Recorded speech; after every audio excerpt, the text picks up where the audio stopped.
Argentina জয়ের পর বার্সেলোনাকে সুখবর দিলেন আলভারেজ। অস্ট্রিয়ার বিপক্ষে আর্জেন্টিনার 2-1 গোলে জয়ের পর রীতিমতো বোমা ফাটিয়েছেন আর্জেন্টিনাইন ফরওয়ার্ড হুলিয়ান আলভারেজ।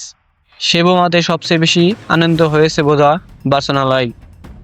এই বিশ্বকাপে আলভারেজ খুব একটা সুযোগ পাননি, মাত্র একটি শট অন গোল হয়েছে তার। তবে বছরের পর বছর ধরে তিনি নিজেকে ভালো খেলোয়াড় হিসেবে প্রমাণ করেছেন।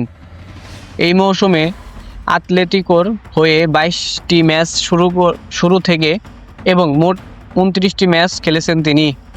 তারপর অস্ট্রিয়ার বিপক্ষে জয়ের পর তিনি জানালেন নতুন কোথাও যেতে চান তিনি।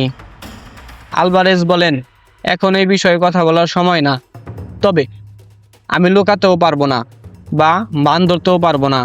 সত্যি বলতে আমি সবসময় সৎ থাকার চেষ্টা করি।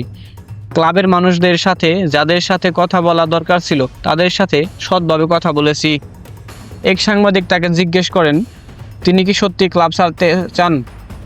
আলভারেজ সরাসরি জবাব দেন, তিনি বলেন, আমি মনে করি এই ট্রান্সফারটা সবার জন্য ভালো হবে। আমি আমার স্বপ্ন পূরণ করতে চাই। এই স্বপ্নটা কি? সোমবার ট্রান্সফার বিশেষজ্ঞ ফ্যাব্রিজিও রোমারো জানিয়েছেন আলভারেজ এফসি বার্সেলোনায় যেতে রাজি হয়েছেন, তবে এখন দুই ক্লাবের মধ্যে চুক্তির বিষয়টি সমাধান করতে হবে।